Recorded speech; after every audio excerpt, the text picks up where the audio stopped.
পৃথিবী থেকে মহাকাশে যখন কোনো যান পাঠানো হয় তখন তা পাঠানো হয় রকেটে করে। রকেট সেটিকে মহাকাশে পৌঁছে দেয়। এজন্য লঞ্চপ্যাড তৈরি হয়। বিজ্ঞানীরা অপেক্ষায় থাকেন এটা নিশ্চিত হওয়ার জন্য যে উৎক্ষেপণের পর যানটি মহাকাশে সঠিকভাবে পৌঁছলো কিনা, কারণ সেটাও একটা চ্যালেঞ্জ। কিন্তু চাঁদে তো আর উৎক্ষেপণ কেন্দ্র নেই, তাহলে সেখান থেকে কোনো যানকে উৎক্ষেপণ কিভাবে করা যাবে? এজন্য এক অন্য রাস্তা নিল চীন।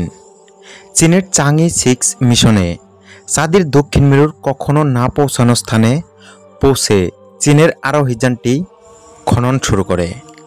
মাটি খুঁড়ে নমুনা সংগ্রহ করে বিশেষ পাত্রে ভরে নেয়। এমন একাধিক স্থান থেকে নমুনা সংগ্রহ করার কাজটা করে একটি রোবট।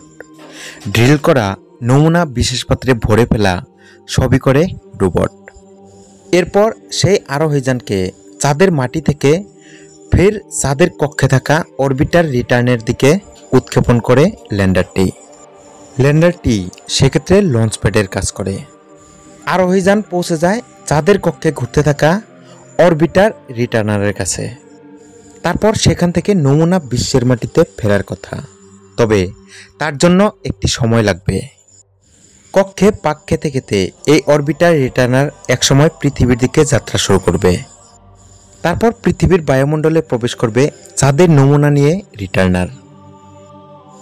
ভিডিওটি ভালো লেগে থাকলে লাইক শেয়ার অবশ্যই করবেন। আর আপনি যদি আমার চ্যানেলে নতুন হয়ে থাকেন তাহলে চ্যানেলটিকে সাবস্ক্রাইব করে বেল আইকনে প্রেস করতে একদম ভুলবেন না।